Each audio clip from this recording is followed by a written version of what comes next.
welcome to yet another episode of Stories with Maya Zamma with Reba Daniel and my baby. Appukutten. Yeah, so today we're going to talk about postpartum, and I'm going to make sure we talk about the interesting aspects of postpartum everyone needs to know, especially things that people need to know to prevent going through postpartum depression and other stuff. So we're going to talk about a lot of our personal postpartum stories and the non-mainstream aspects of postpartum. There is this myth, this very toxic myth, that just because you had the capacity to have sex with each other and create a baby, all of the other stuff will just get downloaded into you magically or somewhat. I don't know. First of all, okay, during postpartum, I'm just going to demonstrate. So for some time it will be like, all these things. Lactation struggles itself make postpartum a horrible experience. But the fact is that there will be a lot of sleep deprivation. Sleep deprivation makes you feel like you're going insane sometimes. Yeah. And that, postpartum gets more and more challenging depending on how many things are piled on to the mother. And And where does this whole crib thing come from, Reba? Crib is part of the baby industry, right? Yeah. The crib and the strollers, The bouncers and whatever everything. they use. It's supposed to make things easier for the mom, but for a 0 to 3 month old baby, the more you hold them, the less fussier they are. Because the bosom, the breasts are a self-regulatory organ. If the baby is too hot, the mother's breasts get cold and cool down the baby. If the baby is too cold, the breasts actually get warm, or the surface of the breast get warm and warm up the baby. Yep. And that's just science. They are all getting this question from people at home that, you are the generation that is making a big fuss about it. Previously, nobody had these issues. We haven't even heard of these words like postpartum depression and all. What is your take on all that? It's true. This is the generation that's making a big fuss of it. And also, my mum passed away 3 weeks before my daughter was born. My mom passed away 3 months after my daughter was born. Same pitch. There was a Malayalam meme I saw in a. Do you also want to be badass? On the petta madiyada. Somebody tells that. I love this. Yeah, I'll find it for you. Thank you so much, Reebs, for another beautiful conversation. Thank you, Appu, for witnessing the conversation with me and Reebs.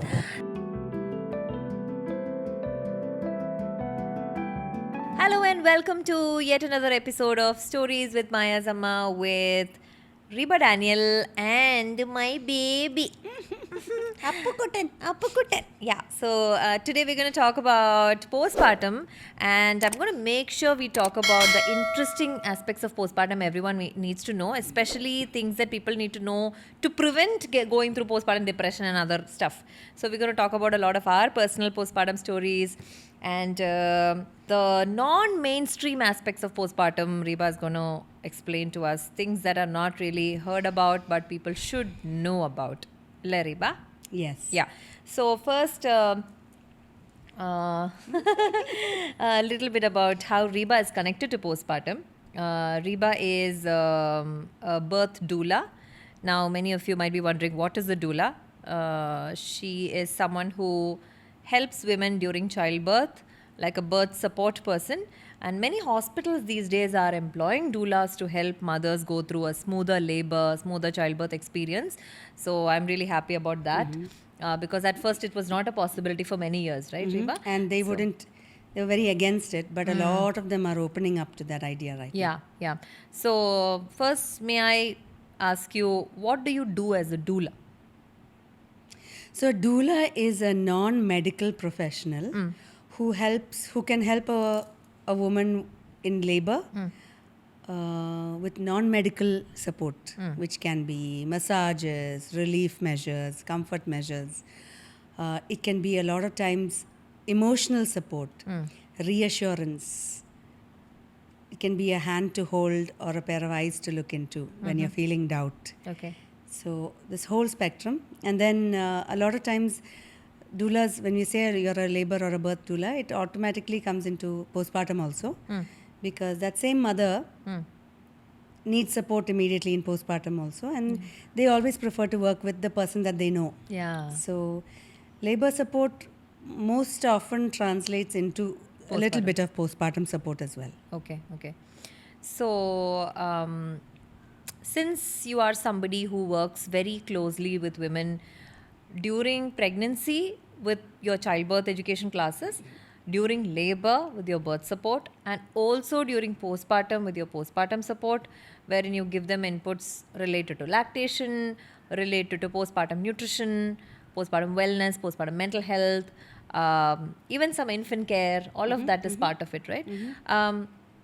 For me, the way I've understood postpartum is that it is a stage like adolescence called matrescence, where during adolescence we have these 4-5 years of transition from being a child to an adult. That's how I have understood postpartum.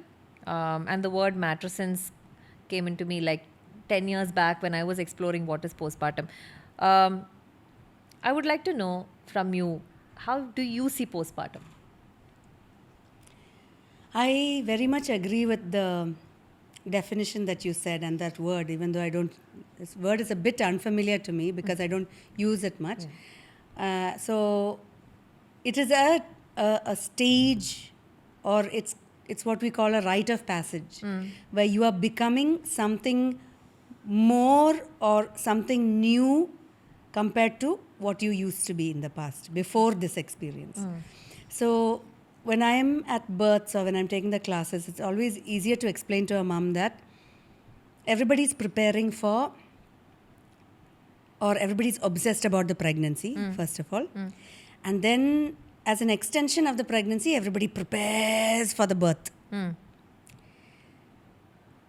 nobody realizes that the hard work is all in postpartum. So that's where postpartum comes as a bit of a shock. But it's supposed to be hard, I believe, because there's so many transitions there. It's making you somebody new. And all of the bigger lessons in life, or what I would like term as life expansion journeys, you're expanding into something more about your life. All of those journeys, if you look back, they're actually very difficult. For example, adolescence, where you don't know, I'm not a child anymore, but I'm feeling in some parts of me, I'm like a child, and some parts of me, there's this weird stuff happening which I don't understand. What is this rush in my body when I see that boy? You don't understand exactly the terminologies for it, but you're already feeling it. You're already expanding towards that, right? So similarly, you're expanding to something, therefore it is hard. It is hard not because it is designed to break you.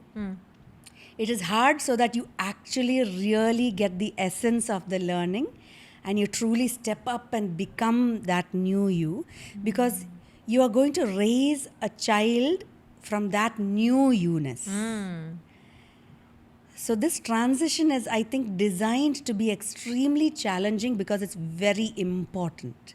Okay. And in a way, I think it is actually more challenging than labor and birth. It is definitely more challenging than pregnancy. Unless, for those women who have had extremely high-risk pregnancies or IVF, of course, that's very, very challenging and lots of things around it. But generally speaking, postpartum is much, much harder. And I always like to remind the women who come to class that if you think all this is hard, you wait, not in the sense that, okay, you're going to get it harder, not like how our moms used to tell us, but be prepared. Like, this is not the thing. The challenge is yet to come. So I kind of call postpartum the great leveler.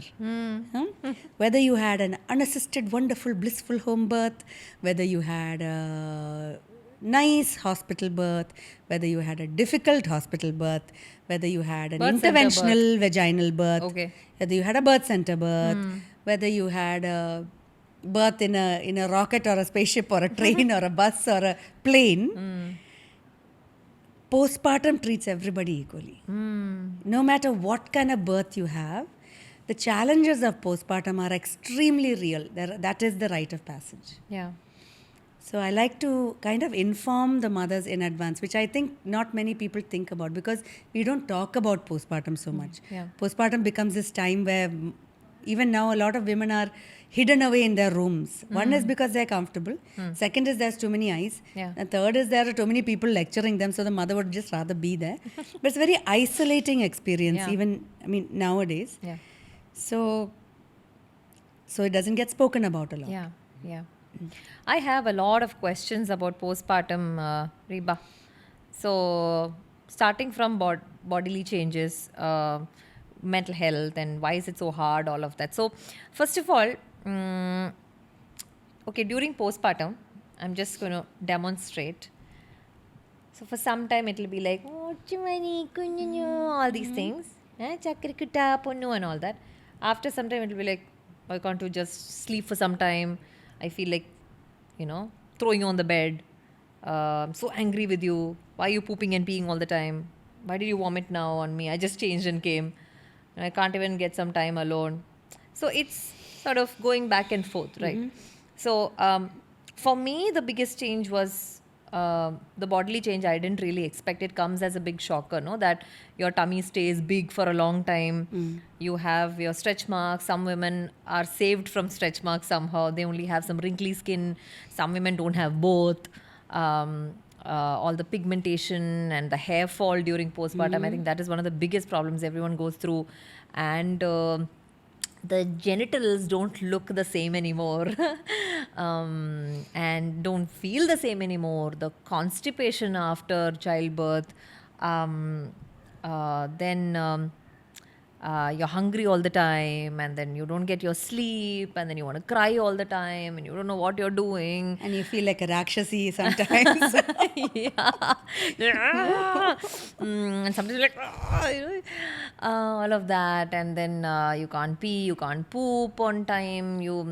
And you must have been this girl that was pampered and fully taken care of by everybody, and suddenly you are supposed to take care of a whole other individual, a whole human being that is completely dependent on your boobies for survival. And if you're formula feeding or bottle feeding, you have the guilt of doing that. And if you have gone through a C-section, you have the guilt of, oh my God, why did this happen to me, or the regret, or a lot of people are grieving that whole experience of not having a vaginal birth.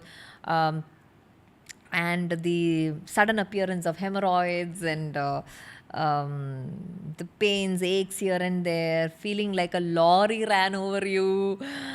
All these things come at you at the same time, and I am not even going into the emotional aspects, only the physical aspects I'm going into.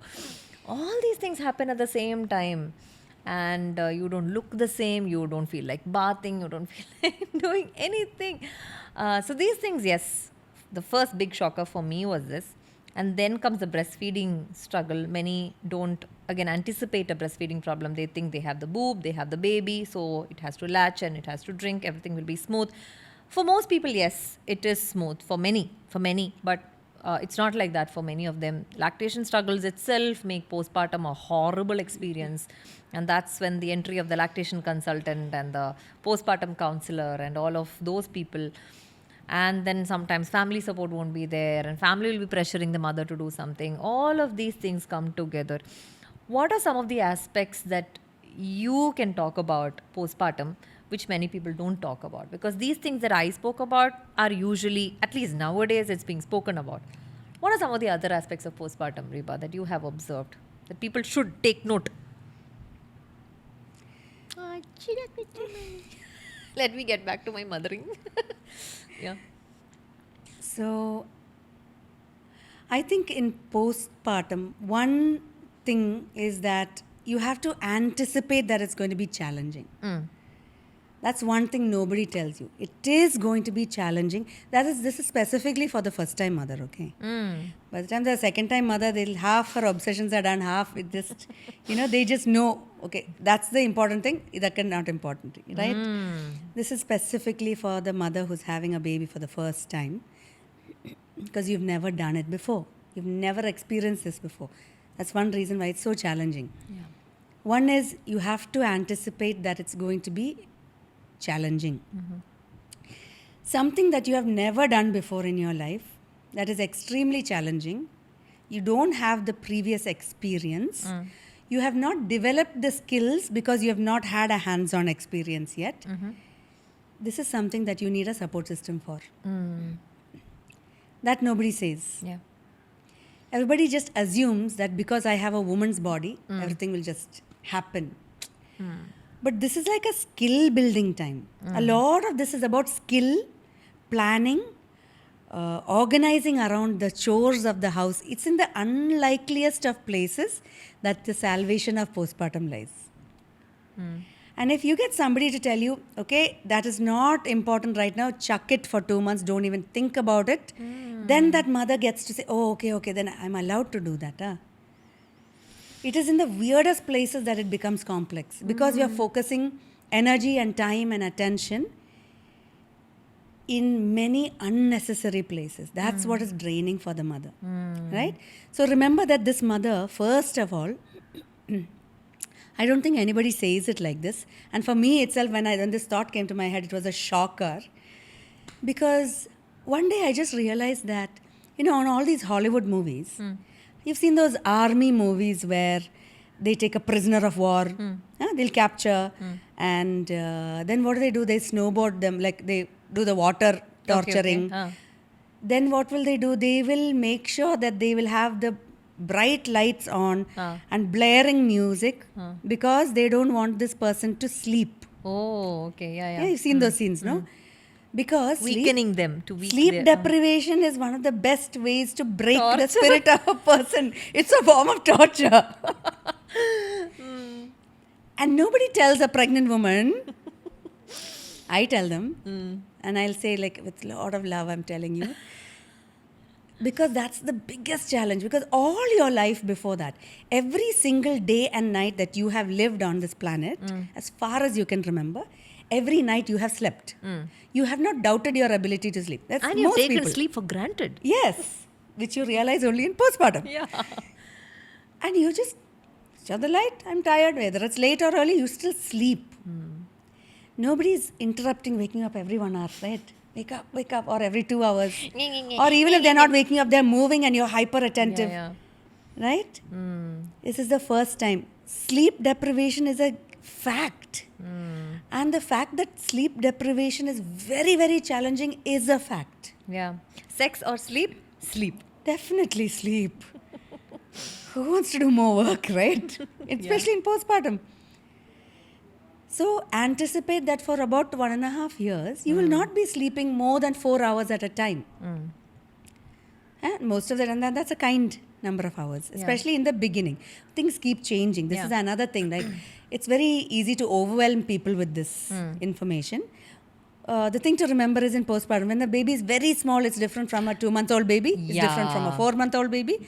It will keep getting better. I tell all my lactation clients this. Thankfully, this is a growing entity. Yes. This They're not will going to grow. stay in that Yeah. place all the time. But the fact is that there'll be a lot of sleep deprivation. Sleep deprivation makes you feel like you're going insane sometimes. Yeah. And that, it's postpartum gets more and more challenging depending on how many things are piled on to the mother. I see it like a stack of cards. Now, depending on the circumstance and depending on the support system and depending on the relationship that she has with her husband, it can be a small stack of cards.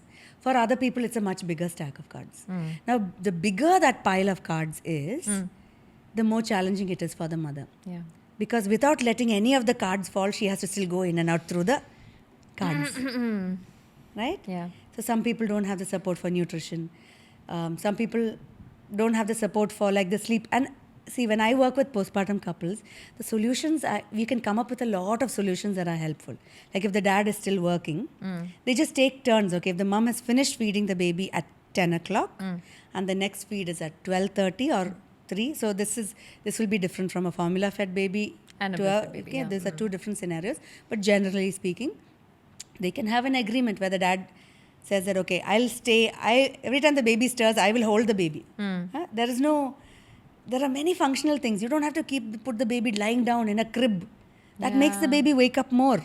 Yeah. Which causes more trauma and tension to the mother. True. Why not just hold the baby and just sit there so the baby wakes up only when the baby is hungry? Yeah.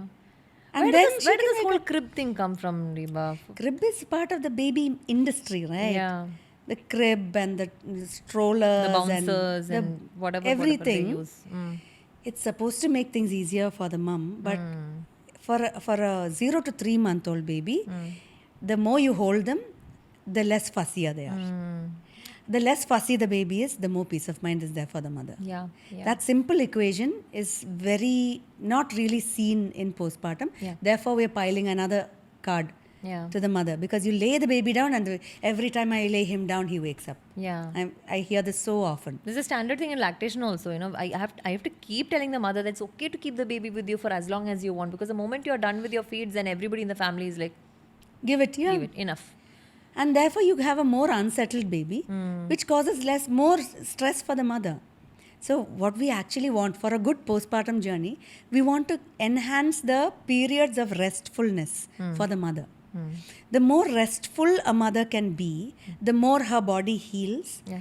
the more her nervous system gets regulated, and the better the degree of recovery is always enhanced. Yeah. It's quicker and quicker and quicker. Plus, with a good support system, she can always she can cope pretty well. Yeah. Yeah.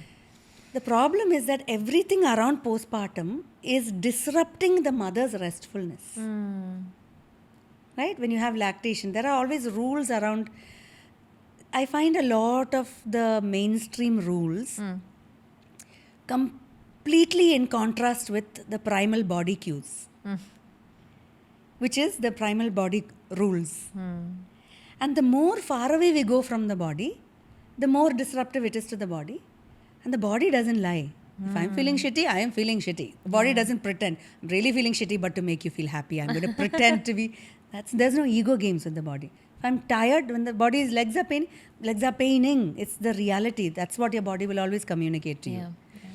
So going back to the body, understanding the physiology, the anatomy, the emotionality of it, right? So if your baby is quieter when somebody is holding, why not mother feed the baby and mother take a nice nap or a long bath while dad holds or grandma holds in the same room? Yeah. But a well-fed baby will sleep for some time.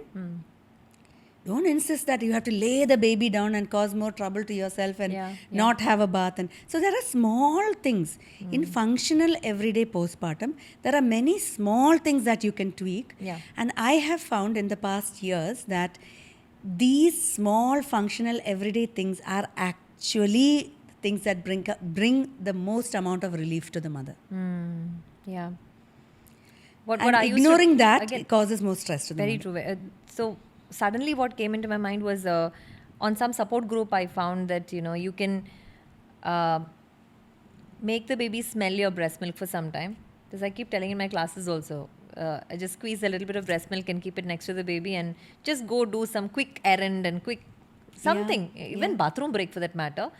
She will just wake up and start smelling the breast, and she'll feel like, oh, Amma is somewhere close by. And by the time I can get back. Yes. These little Without causing hacks. that, there's no escalation of the trauma or the Yeah. stress in the baby. There are lots of little things like that. Like wear the same t-shirt, don't wash it. Or even if you do wash it without soap and sun dry it. Yeah. And over time, it'll retain the smells of your baby. There are practical hacks. There are lots. One more thing, Reebs, that I actually felt was, this buttoning down and zipping, all that, no? Instead of that, just an old t-shirt, Yes. my husband's t-shirt, you Always just lift it up and it's done. Yeah. Like, you don't have to like zip it and close it and button it. You want to It's not minimize extra the work. amount of labor that the mother needs to do, Yes, you know. yes.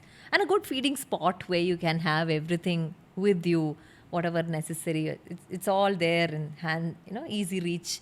All that little hacks can help a mom. And when somebody is there to help the mom, recently there was this one young IT couple. I always find it very interesting when IT couples connect with me postpartum and they have not had any classes, Okay. right? There's not even, like if they had to write an internal test for a promotion, they would prepare for that, right? There is no preparation. There is this myth, this very toxic myth that just because you had the capacity to have sex with each other and create a baby, all of the other stuff will just get downloaded into you magically or somewhat. I don't know. People very don't even true. think about it, I think. And when it hits them, this is what I love about working with couples postpartum. When it dawns on them, they are all like, now I get it. Like, why would I not even think about it? And all? They really have a revelatory moment there.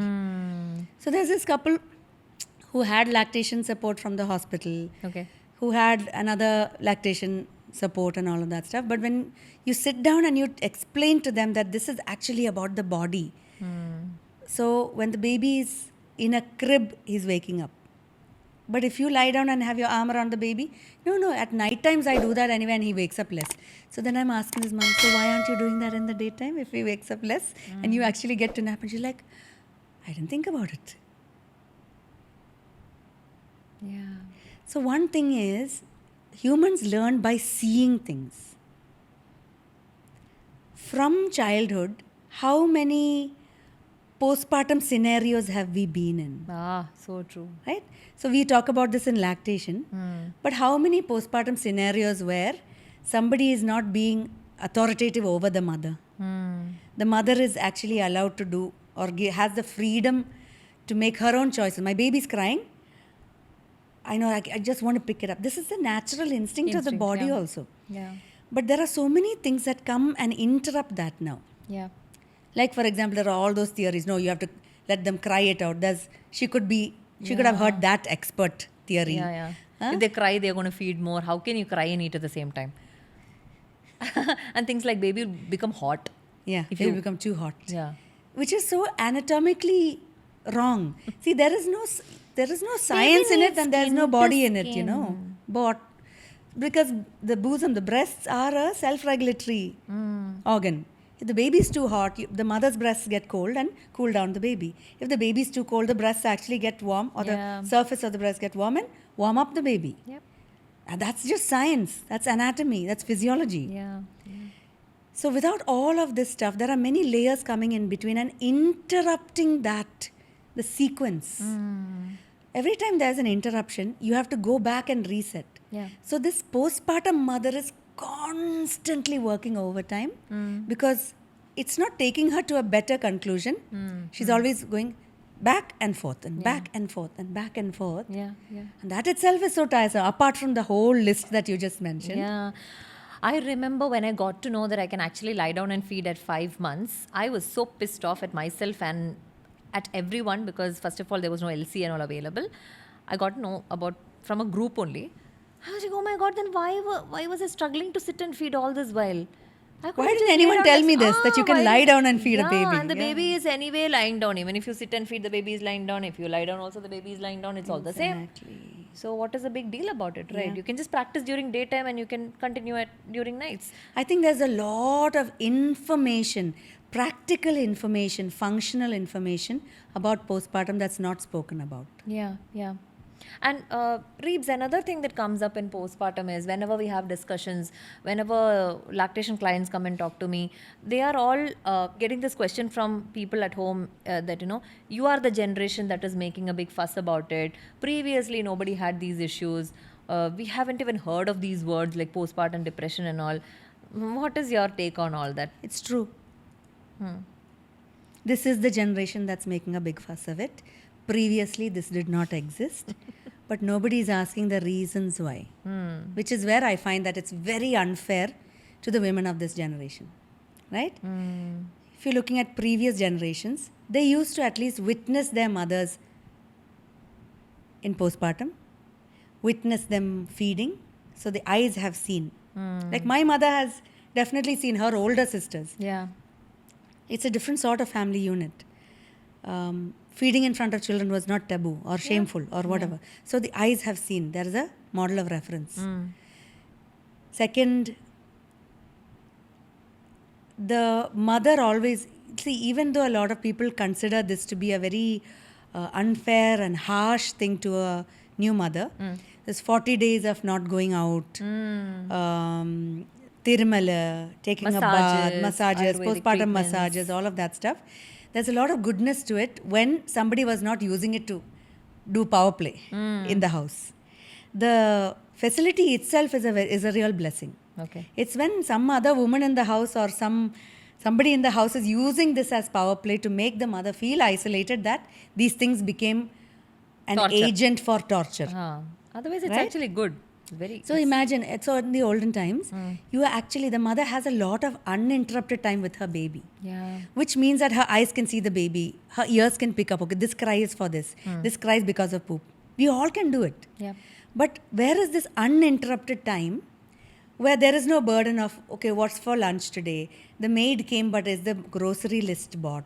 Did she clean the bathroom? Now there are all these diapers of the baby now lying there. Or if the diaper had poop in it, did my husband actually remember to put the poop in the potty? And then is the garbage lady going to yell at me tomorrow because we actually gave a lot of diapers? And all of the phone calls from the relatives.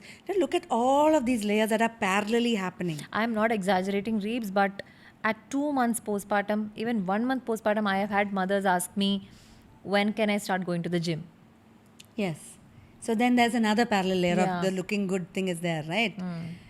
So a mother who's feeling hustled to go to the gym at 2 months postpartum, think of the environment she's in. That much pressure of looking good is there. That's why she's feeling it, right? Yeah. So all of this was not there, no, in the olden times, Yep. right?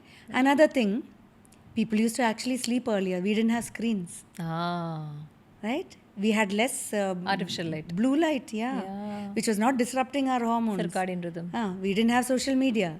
We didn't have the pressure like this. Nobody was every day coming and gossiping about, there were no experts coming and lecturing us every day. Maybe there were only the old women. And even if there's 10 old women, there'll be 1 or 2 kind ones in that. Yeah. And popular figures talking about how they are getting into Oh, yeah, pre-pregnancy shape. Yes. So this desperation, aspiration was not there. Right? The whole thing was seen in a very matter-of-fact light. That's a big difference that I see. Before, it's like, yeah, you have a baby, or sometimes there's a challenge, or whatever, then the child grows, then they'll go to school. Then there's this very matter-of-fact attitude to it.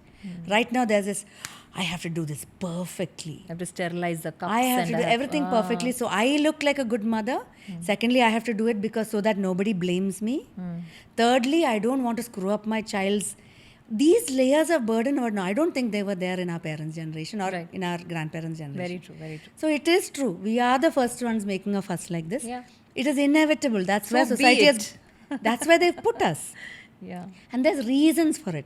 It's not because we are meaning to be crabby, irritable, fussy Rakshasis. Right? Yeah, It's yeah. because our circumstances have changed. Yeah. Our environment has changed. Circadian rhythm has been interfered with. Our nutrition has changed. Food and nutrition has changed. The diseases we have, like, tell me how many people would have had hemorrhoids 2 generations ago, post-pregnancy? PCOD. All this, no, then the body has to go through all this, right? So everything has changed, and of course the mother is different. And all she's trying to do desperately is, she's still trying to find relief. Yeah. That's basically what she's trying to do. And instead of finding relief, usually the circumstance piles her on with more accusations, more things to do. So you're doing 12 things. It's because you missed number 13 and 14 that it's not going well for you. Let's add number 13 and 14. Now you do all the 14 things. Instead of taking things away, instead of deconstructing it, we're adding layers. Okay. This then leads to that exhaustion, postpartum depression, and to whatever degree it goes to their mental health, it has to go down that pathway. Right. Yeah, Reeb. So, yeah, it's again very, very layered, very nuanced. So many things that's coming up. Now, I want to know about your postpartum experience a bit. What is the most wonderful thing that happened to you in postpartum? I know that your answer is going to be very layered, very nuanced. So, I'll just finish off with mine. For me, I started seeing things from the child's angle. For the first time in my life, I started seeing things from fresh perspective. Oh, how will my child be seeing this? Because why is this child troubling me? Why is the child crying all the time? Why is the child needing me all the time? Instead of that, what does my child need? Why is my child feeling troubled? What can I do to make her feel better? So seeing things from the child's angle helped me a lot, and to a very large extent that also helped me unearth my inner child also. So I started exploring the concept of inner child more during that time, and I want you to talk about inner child in the upcoming episode that we're going to do. That's a very intriguing topic for a lot of people, right? So all that happened to me. What about you? What did postpartum teach you? Beautiful lesson. So I think mine is also connected to the inner child part, but from another angle. Okay. So growing up, I always had a very strained relationship with my mother, although there was a lot of deep love between us. Same pinch. So I know No this back is one of the things that we have among several things that we Yeah. have in common. So, and also my mum passed away 3 weeks before my daughter was born. My mom passed away 3 months after my daughter was born. Same pinch. So from that combination, something very magical happened in my postpartum. I remember this one time. So I am my mother's oldest child. And I know she was very young. So by that time, I had already started unearthing my inner child issues, trying to feel okay about, to understand like why was my relationship with my mom so strained in childhood, getting slowly to understand her more. That was already started by the time I got pregnant and had my baby.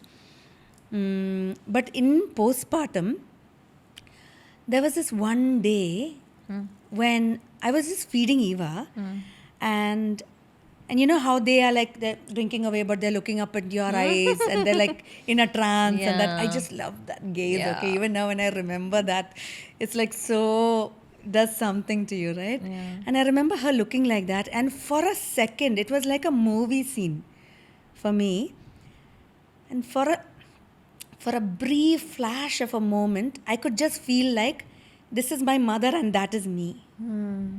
Right? And it flashed into my mind that, oh, you know how I feel about this baby?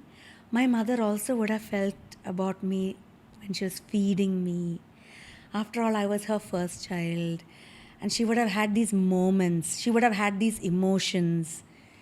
And for the first time in my life, I felt with complete certainty that my mother did love me. And maybe later things, interfered in her life and all that. But there were moments when my mother loved me just like I love Eva right now. Yeah. And it was just so massive. There was just one brief moment, but it was so massive. And then it became easier for me to reconcile to many layers of my mother. Because in that moment of me feeding my child, and I could just feel like I was that baby. I could almost feel like I'm drinking from it's a very, very strange moment. And I realized, no, she did love me. I was very welcome. I gave her a lot of joy, which I never felt in my childhood. I always felt like I was the bad child and the one who was not doing things well enough, all that stuff. But in that moment, like in a flash, I did give her a lot of joy. She did enjoy me. She enjoyed me like I'm enjoying this baby. No? And that was a very pivotal moment of my inner child healing, I think, that journey. Because from there, till before how the pieces were set up inside me, that all shifted. I suddenly could see my mother in another light. That journey of real healing began, I would say, from that point where those elements pivoted for me. Enough, Modi. Courage. Karpela, all the good things we have to cry. But now we are happy crying, no? Yeah. Earlier we Happy used to be tears. sad crying. Yeah. That brings me to the opposite question. What was the worst thing that happened during postpartum? For What me, it was was it for obviously, you? I think the world knows. I spoke about it in the first episode, I guess. My parents' death after Maya was born. 3 months, 3.5 months. 3 months my mom, 3.5 months my dad. So, in a gap of around 40 days, both of them passed away due to illness. That was horrible.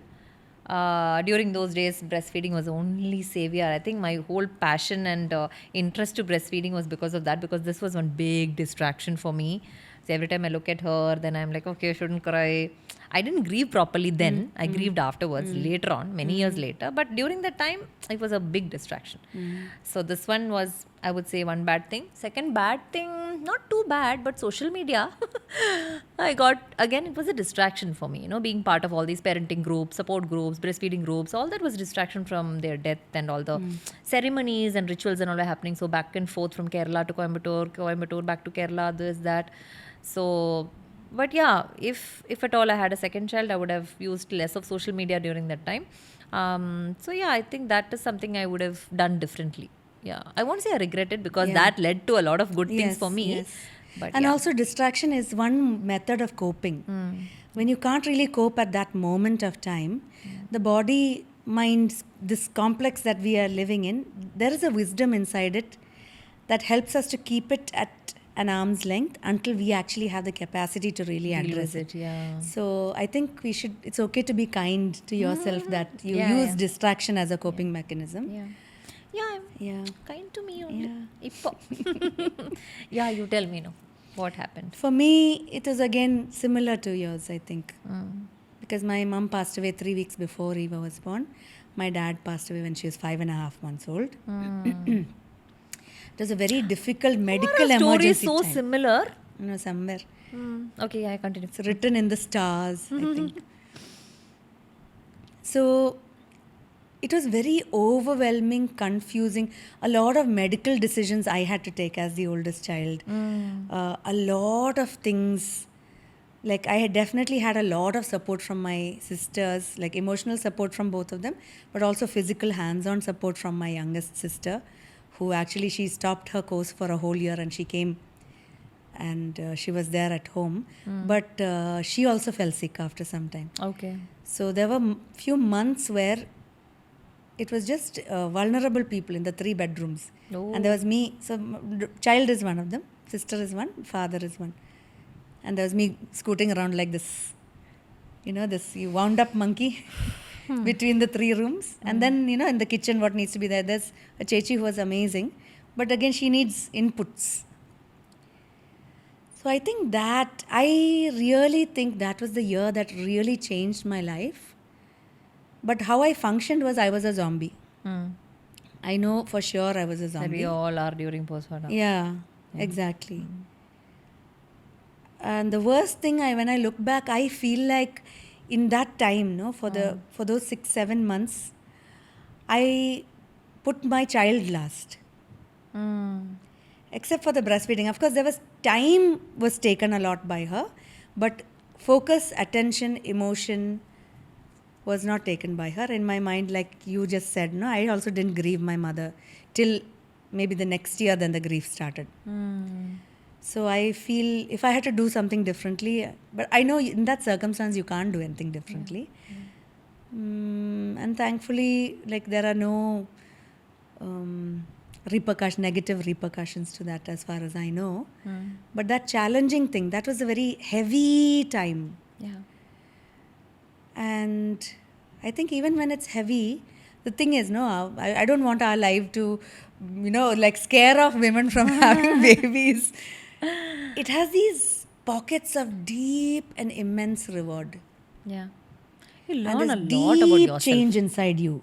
And you become this very different person. Yeah. And after you get over the discomfort of the fact that you changed, you really start liking the person that you now are. So postpartum is a beautiful, Spiritual experience. deep experience. The living of it is challenging. The day to day is challenging. But once you're around the curve, it starts becoming really good. You speak your truth more honestly. You get over a lot of stuff that you have a holding and you're like, if I keep holding on to this, then I have to just die. And I don't want to die, so I'm going to tell the uncomfortable truth here. So you get to those places inside yourself, which I really like. There was a Malayalam meme I saw in a. Do you also want to be badass? On the petta madiyada. Somebody tells I that. have seen this. I love this. Yeah, I'll find it for you. പക്ഷെ ആ pet കിടക്കുന്നതിൻ്റെ അല്ല. It's how you deal with the postpartum. The everyday. Because that challenge, only when there's a challenge do we have the space to rise to it. If you don't have a challenge, there's nothing to rise up to, right? There's no rising to the occasion. So that's why postpartum is so hard, because nature has designed a mother to actually rise up to being mother. Before that, you were just girl or woman or maiden. Now you're transitioning from maiden and you're becoming mother. It's not like paisa koduthu kittunna certificate alla adu, just it's not from a faltu university or some. You have to actually learn it and write the exam, and somebody will properly. It's like a task. You have to rise up to the occasion, because what's lying ahead is actually worth it. Yeah. And you need to upgrade to be able to face that next challenge in the most meaningful way possible. Yes. Reebs, what can people around... One second. Praveen, okay, yeah? No, 2 questions irukku. Okay. Reebs, what can people around do for the mum and the baby? Especially partner, the grandma, community, society. So I'm going to term this I'm going to put it in 2 categories. What you do is actually as important as what you don't do. Okay. So there are acts of don't do's, and omission. there are acts of omission, and there are acts of commission. If you can say it in a weird way like that. And I think the don'ts are very important. When somebody is emotionally vulnerable, that's not the time to go and poke them. You know something, I want to tell you something. You're doing such a bad job, okay? You have no brains inside your head. We don't tell that to people, right? When somebody is faltering, when somebody is vulnerable, there's an old line from that movie Bambi, Disney movie. If you can't say something nice, don't say nothing at all. I think that should be a golden rule for anybody going for a postpartum visit.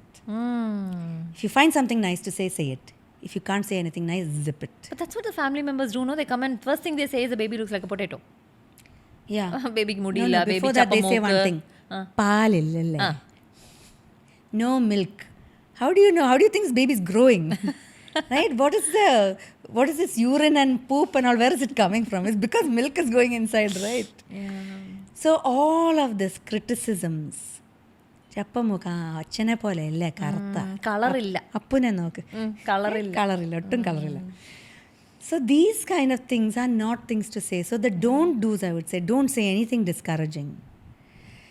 Don't bring your stories into her story unless it is specifically about how you went through a challenge and there's actually a usable lesson that she can actually take. Don't bring up your stories. Yeah.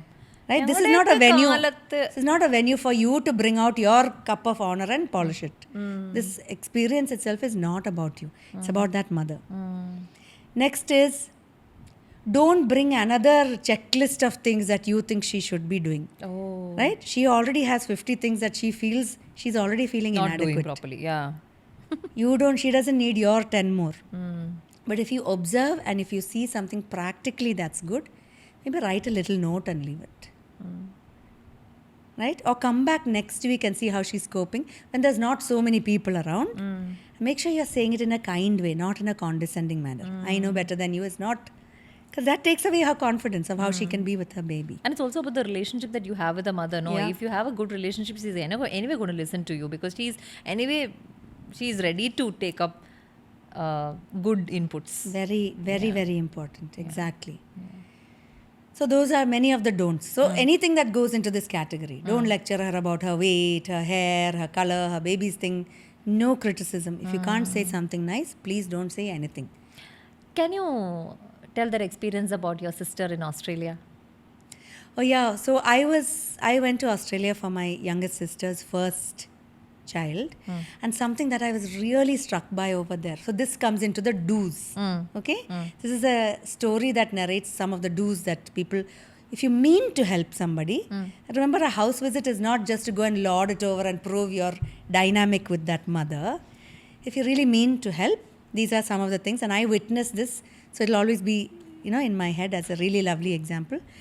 The women from my sister's church, and this is something that they do for all postpartum moms. Okay. So everybody's used to it. Right? They'll just draw up a schedule. They'll coordinate with each other. They'll bring meals. So everybody brings like 2 or 3 meals. Okay. If somebody is coming from far away, she'll make extra and, so that she doesn't have to come twice in a week. Maybe she can't. Whoever's at home will just receive this and put it in the freezer or the fridge. And everything is labeled on top what it is. So whenever you need something, you just warm it up and eat it. Right. The whole meal planning, all of that is taken care of for the first, I think, first month, or that's between them, like how long that goes. But until the new mother is back on her feet again, or can do a little more additional work at home, this keeps happening. Wow. So these are some of the things. You can make meals and take it, right? Instead of sitting there and sharing your grandmother's recipe of exactly how to make her stomach go flat, please make it at home and bring it for her. Right? And keep making it and bringing it for her. Right. Instead of advice, put practical action into where advice actually is being given, but action is what needs to be there. Yeah. So that's one. Another thing that a lot of mums struggle with, especially when they're alone, and sometimes the maid is there, and sometimes there's only the maid who comes and cleans and cooks. It depends. In the urban setting, there's many different permutations to what we call help and support. One thing that I've noticed is very much on women's minds is that the clothes are all washed, the laundry is done, but it's all piled up on one bed somewhere. And somewhere in the back of her mind, it's still niggling her. It's been 2 weeks and it's still piled up there. Yeah. So if you go to visit somebody, you visit, say hi to the mom and all that stuff, please go and see, is there any laundry to be folded? And it's how you talk to her that gives her the, I've also been there, just tell me where it all is. Fold it and keep it. Even some small thing takes a little bit of stuff off of her. Washing the dishes left in the sink. Wash the dishes. Ask if you can, or even when you come, and you can talk to the dads a lot of the times and say, when did you last do the groceries? Right? Don't, instead of buying some expensive big teddy bear that is something. Oh, yeah, the just crib do and the whatever bedding. Yeah, and, buy 1 week of groceries and bring, so they don't have to think about it. It's one less thing It's emotional to think labor, about. no? Yes. And that's what keeps her awake, when the baby's, everybody tells the mother, when the baby's sleeping, mother should sleep. How do you switch your brain off? No. So do things where... So when the baby is doing the laundry, I will do the laundry. So think of practical things that you can do. Yeah. If possible, think of what, when you were in postpartum, what you needed the most. what did you wish that you had, then you can actually do that for this mom. That's true. Right? Because a lot of first-time parents, they're clueless. They're doing it for the first time. I mean, it's so cruel to expect them to get it right without giving them actual practical hands-on support. Yeah. So there's a lot of mums also, the don'ts are, don't come and comment on the child and give advice, all this advice. Try not to give advice. Yeah. Give support. Advice is different from support. Support is, there can be functional support, there can be emotional support. Next is, a big don't is, don't grab the baby away from the mother and take. Right? Don't feel entitled. That's not your child. Yeah. And the degree to which you grab that child may cause many different emotions inside the mother. There can be moms who are already feeling a bit emotionally fragile, mentally fragile. And then you come and, like you said, breastfeeding was the only solace that you had. Yeah. Now imagine if you had 10 close relatives, immediately after breastfeeding, they would keep taking Maya away. Think of how unanchored that would make you feel, no? So don't do that. They're also worried about the the cleanliness of the people. They're coming from different places. Yes. Of course, for the guest, it'll be nothing. For the Yes. guest, it'll be like, oh, நாங்கெல்லாம் குழந்தை பெத்துக்கிட்டது இல்லையா நாங்கெல்லாம் அந்த மாதிரி. But for the mother, that and all is a big thing. Yeah, she's a first time mom. Yeah. She has a lot of irrational thoughts and fears. Just accept that she has those irrational thoughts and fears. This is not the Vedi for making yourself the better person. Yeah. Because I find that dynamic comes a lot in postpartum visits. Okay, Reebs. So, to conclude, we don't want the young girls to be scared, be anxious, etc. We also assured all of you that it's going to be a great place where you can grow, evolve, spiritually become better, etc. All these things are going to happen. But yeah, college students are watching, young professionals are watching, IT professionals are watching, even pregnant people are watching, right? Pregnant couples are watching. what can they all do to make postpartum a wonderful, beautiful, amazing experience? For me personally, if somebody had told me that it's okay to be an imperfect person, imperfect mom, I would have done a lot of things differently. Maybe would not have been finicky about a lot of unnecessary things. And me and Goda just spoke about it in our one of our previous episodes where we felt we overdid things. So that is what I would say. It's okay to be an imperfect person, imperfect mother. Let the child watch and grow with an imperfect parent. But from your experience, what can women do or couples do to get a better experience? I would say the most important thing is to get the right data. Just like any experience, getting the right information. And the second thing I would say is about pregnancy, about birth, pregnancy, parenting. birth, postpartum. What is your, okay, just to interrupt, what is your suggestion to people who think this education is not necessary?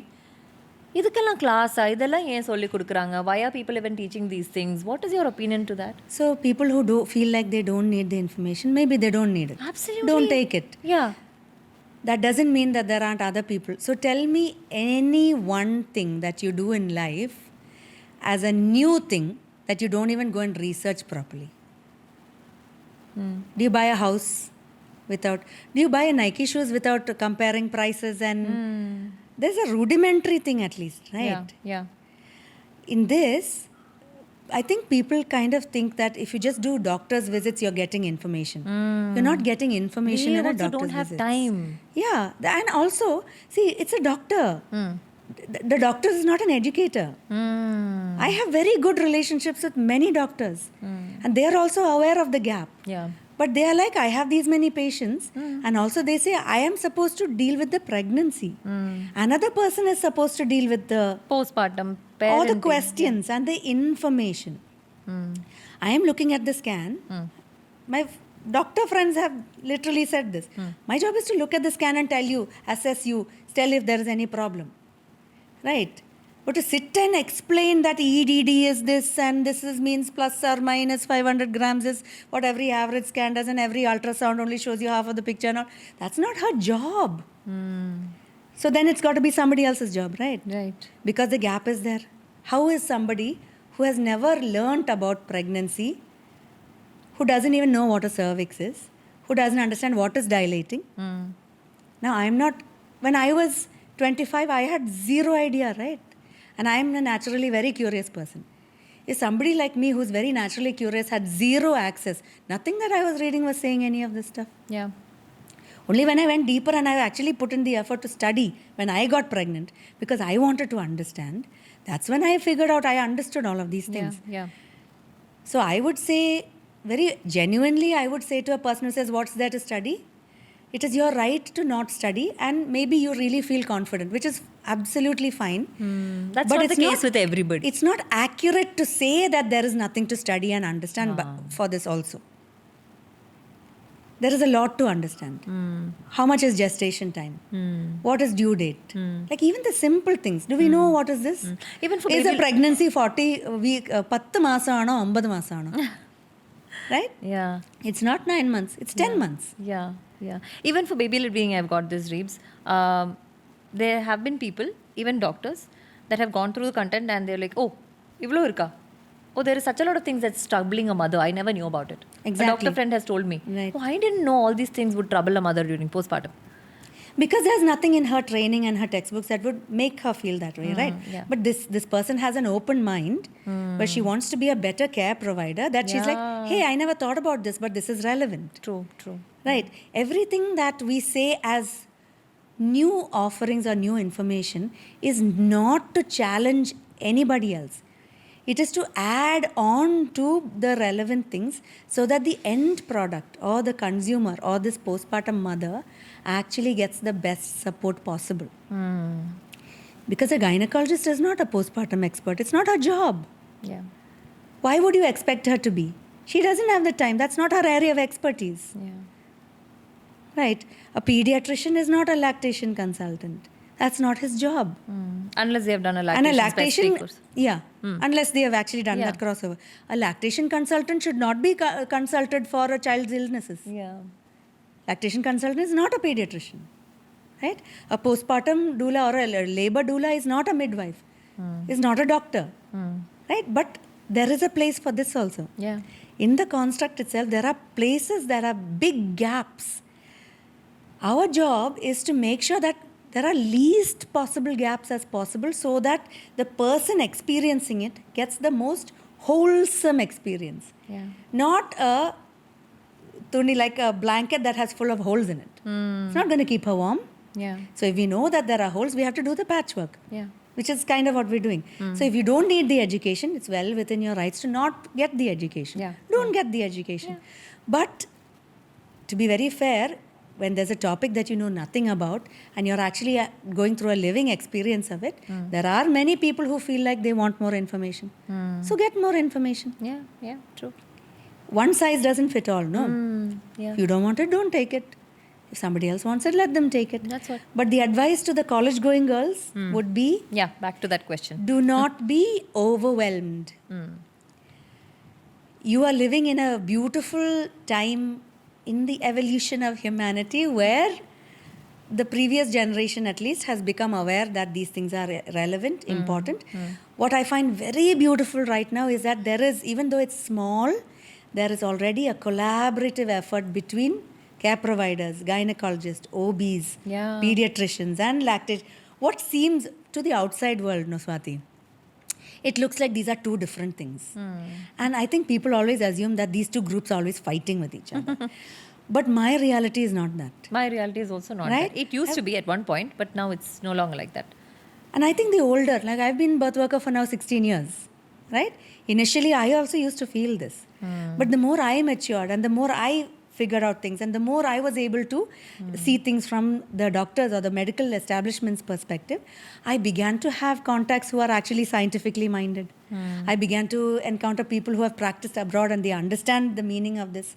Oh, anatomically this is better, physiologically this is better. These are best birth practices. There are doctors there in Bangalore who actually practice this. There are doctors who don't practice it at a standard, but they are willing to practice it if the couple comes and asks them. Okay. Right? There are doctors who have not been willing for certain things, but yes, you can have a lotus birth. Right? So we don't know. We have to make the effort to meet people where they are, including the medical professionals. And I will 100% say that time and space for the collaborative work has already begun. So therefore, don't be afraid. If you're young and hearing this, don't be afraid. I personally don't feel like it takes I don't think that the village should be raising a child. The parents should be raising a child. But the village, to support the parent who's raising a child, we are beginning to see a lot of different ways in which that framework is evolving. Right. So compared to even when my daughter is now, she'll be 17 soon. So in 2007, when I was pregnant, there was 0 things available. Compared to that, you are in a very good time and space. There is a lot of much more support, much more understanding, more collaborative spaces that can actually address your specific need. You don't have to jump on this natural bandwagon for anything. You can find your space where you are. If you want a doctor and this one, yes, there are people, you'll find it. Yeah. There is no virtue in opting for the highest and attempting for that. If you're willing to be very honest and meet yourself where you are, you can always make solutions and find there are actually enough professionals in this area. Yeah. Birth workers, like doctors are there. Lactation professionals. Doctors Doctors that there. are very happy to work with lactation Exactly. and postpartum professionals. Which didn't exist like a decade ago. Yeah. But now is a very, very exciting new time, is how I feel about birth work. Absolutely. Which means that the new moms, the younger people, it's not that you have lesser choices, you have more choices now. So, but I would always say, always use your logic, your reasoning, your critical thinking to look at data. If somebody was not good enough, they were not good enough. Yeah.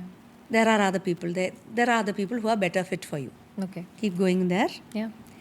And don't be unscientific about it. This is what I don't like. Don't just give in because they are very popular. Right? That doesn't make sense. If they're not resonating with me, I don't care how popular they are. Yeah. True. So use your logic, use your critical thinking, use your brains. But don't forget to listen to your hearts. Yeah. And then there's a baby. And between all this, you will find your combination. Yeah. You will find where you belong. And that will help your postpartum journey. So instead of the challenges becoming deep, deep valleys in between, little bit valley and nulla plateau. Little bit valley and nulla plateau. You can Yeah. also do it like that. Yeah. Thank you. So let's hope postpartum becomes a better experience than all of us for the upcoming generation. Let them get all the information and support that they rightly deserve. Thank you so much, Reebs, for another beautiful conversation. Thank you, Appu, for witnessing the conversation with me and Reebs. So thank you all of you for watching. I'm sending you all lots and lots of love and lots of healing from my behalf, from Reebs' behalf. I'll see you all next time. Bye-bye.